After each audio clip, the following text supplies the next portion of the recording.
श्री सच्चिदानंद सद्गुरु साईनाथ महाराज की जय। सद्गुरु भरद्वाज महाराज की जय। श्री गुरु चरित्रा chapter 10. Namadharika wished to know what Sri Guru did after sending away his disciples on pilgrimage.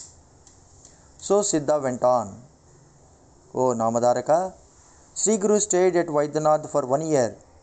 As I already told you, I stayed away with him.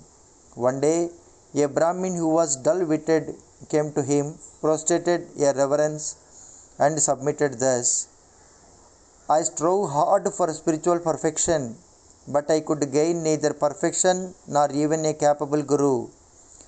So I now take refuge in you. Please teach me the way to liberation. Hearing these words, Sri Guru said, Son, first of all tell me, who had taught you the way to perfection? Else, how could you have ever tried for it? The Brahmin replied, Swami, I first resorted to a Guru, but he was very hard-hearted. He went on extracting my services and put me in much hardship. So I deserted him.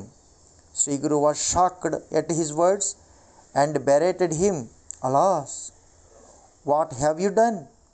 It can never be for your good. It is a sin even to look at the face of one like you, who has deserted his Guru. Get away. Indeed, one who is unwilling to bow before his Guru in humility, serve him with love, or wait on him for instruction with patience and implicit obedience will never win the grace of the Guru. The visitor felt miserable and said, Sir, how am I to recognize a genuine Guru? How to reserve him? I betrayed my Guru out of my ignorance. Please save me. Sri Guru was moved at his helpless petition and said, The Guru is one with Brahma, Vishnu and Shiva. He is incomparable. His true nature cannot be realized by an ignorant one like you, nor can those blinded by ignorance like you ever know what it is to serve him. I shall recount an ancient legend which will enlighten you. During the age of Dwapara, there was a sage by name Daumya. He had 3 disciples with him, Baida, Aruni and Upamanyu.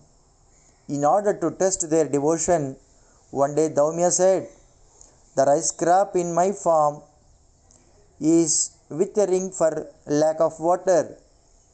One of you should go and water it. At once Aruni rushed to the farm and dug a canal from a pool for the water to flow into the field. But the bund would not hold despite all his exertions. He did not despair. He then resolved to give up his life in his efforts and lay down in place of the bund and made the water flow into the field.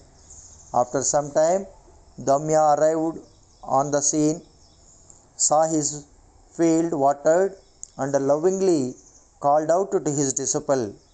Aruni heard the call but was unable to reply, so he made a mild noise. Following the sound, Daumya came to him, raised him up, and was touched by his devotion. Through the power of his blessing, he made his disciple wise and enlightened like himself.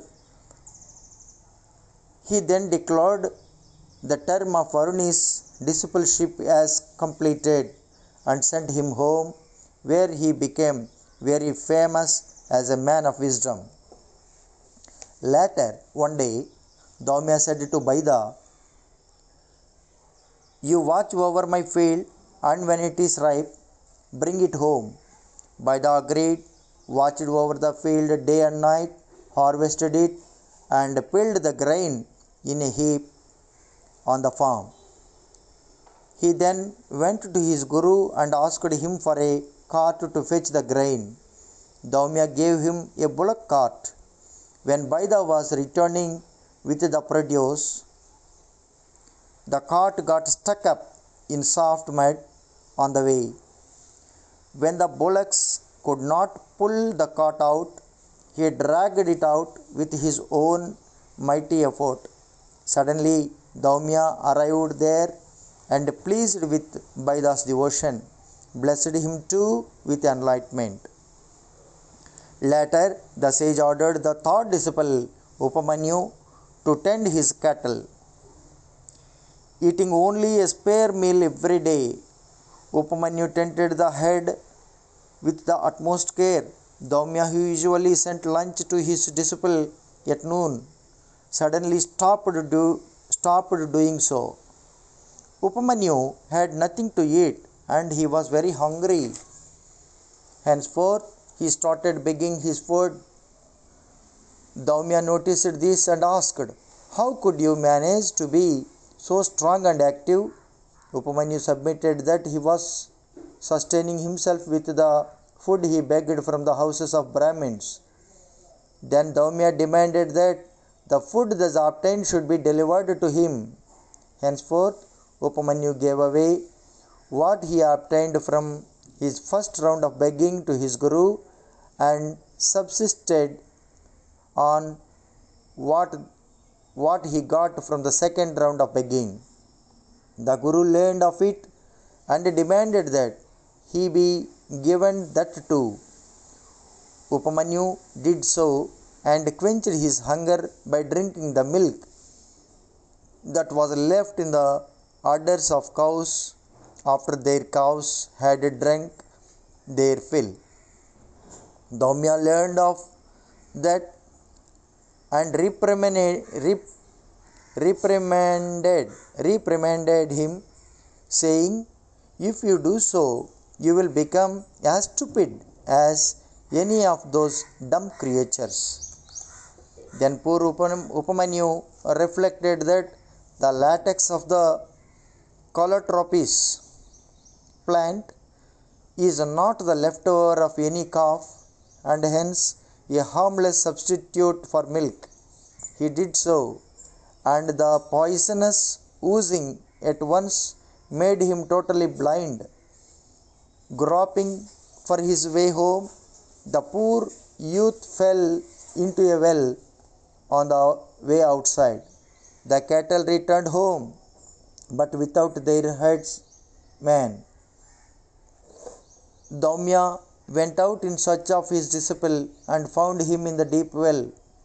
His heart was moved at Upamanyu's ungrudging obedience, and he told him to chant Vedic mantras in praise of the Aswini gods. Upamanyu did so and thereby regained his sight. The sage was pleased with him and blessed him with all knowledge. Thus, Upamanyu realized his goal. Even the disciple of Upamanyu became as great as he. Udanka, one of the disciples of Upamanyu, once performed the holy sacrifice of Sarpayaga, the snake sacrifice, and thereby caused the destruction of countless serpents. He was able to summon even the great Indra, the king of the gods, at the behest of King Janamejaya, the master of the ritual.